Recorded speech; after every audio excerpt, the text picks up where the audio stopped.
my fellow cookers. Well, today I'm going to be bringing you something pretty special. We're having a group of 35 people tonight, and I'm going to be making a Korean honey butter fried chicken that I found from Sam the cooking guy, and I really like it. And I think it's something that I can do for a crowd. And so I'm kind of excited about it. I want to see how it goes, and I'll let you know. You'll know by tonight how it works out. So we have Korean honey butter fried chicken, and I'm going to make some Asian green beans and a cabbage salad. This is something that's going to be different than most people commonly serve, and so I'm excited about that because I love trying new things, and I think it's going to be so tasty. So shout out to Sam the cooking guy for this recipe, and I'm just going to do a few changes to it, but it was mostly from him. Don't forget, like this video and subscribe and hit the bell notification so you never miss an episode. Let's get cooking. I have 17 pounds of chicken breasts, and I'm going to rinse it and pat it dry, and then I'm going to put them into cubes.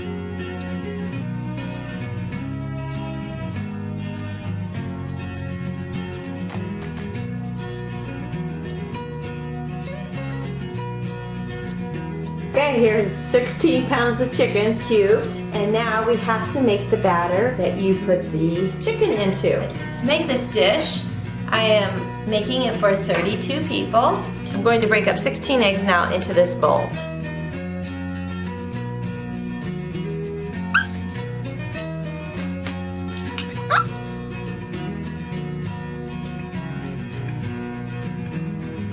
Whisk these up.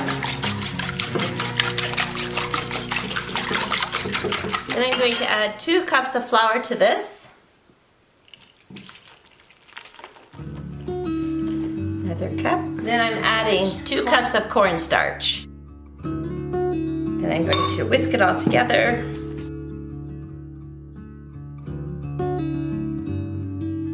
Now my batter's all ready.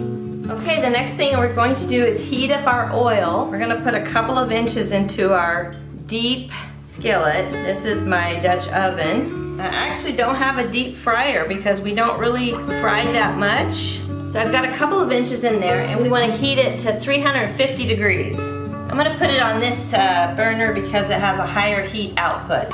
While this is heating up to 350 degrees, our next step is going to be breading the chicken, which is not going to take long. So I'm dropping all the chicken into the batter.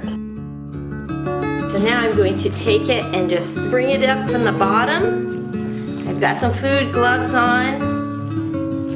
Keeps the mess down on your hands. And I'm going to bring it up from the bottom, all the chicken and all the batter, and I'm going to coat these pieces of chicken before I fry it. And that's what I thought was really great about this recipe, is that I don't have to individually coat each piece of chicken. I can just do it like this and drop it into the frying pan. It saves so much time. Breading meat is so time consuming. So sometimes when you're doing things in bulk, it does affect some of your processes have to be different, but I think that this will be fine. Let me check my temperature here. I have this aluminum pan that I'm going to put the chicken in once it's fried. This is just going to be the first frying, so it'll just be lightly browned, not even hardly brown. So we're going. This is called a spider, and you can scoop out things that you're frying, and then it can drain. So it's a pretty handy tool. I'll put a link to it in the description below. Let's check the temperature one more time and see if we're about ready. We want it to be 350. Okay, we are here. You don't want to overcrowd it because it will cool your oil down too much.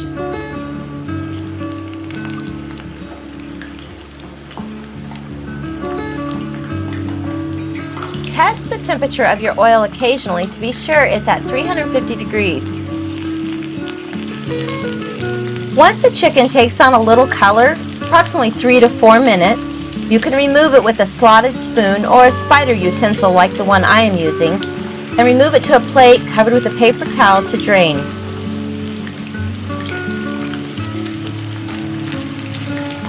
Continue frying in small batches until all the chicken has been cooked. Now we're going to make the sauce that's going to go over the chicken. Since we're multiplying the recipe, we need to put in 8 sticks of butter.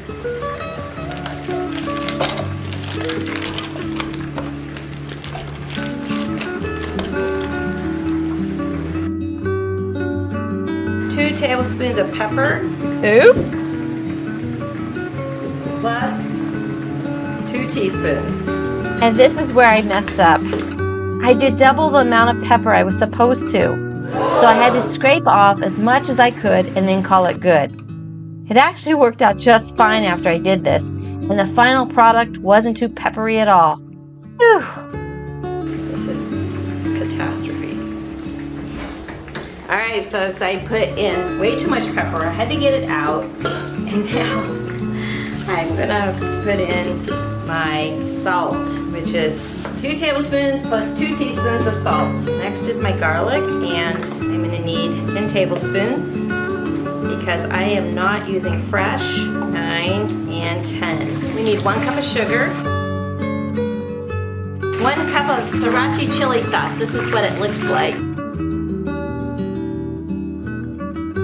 Add 2 cups soy sauce. And lastly, we need 1 cup of honey. Whoops. I'm just reusing the same cup, folks. I dirty up more dishes, right? Stir it up until it's all combined and it's thickened slightly. Probably want to heat it up over low heat. Now all the chicken has been fried for the first time. It's got to go through a second time, and I would recommend doing this step the day before. I didn't today, but that would be highly recommended. Do it the day before, and then you only have the second frying to do, and it'll make it all go so much faster. Now I'm going to fry this until it's golden.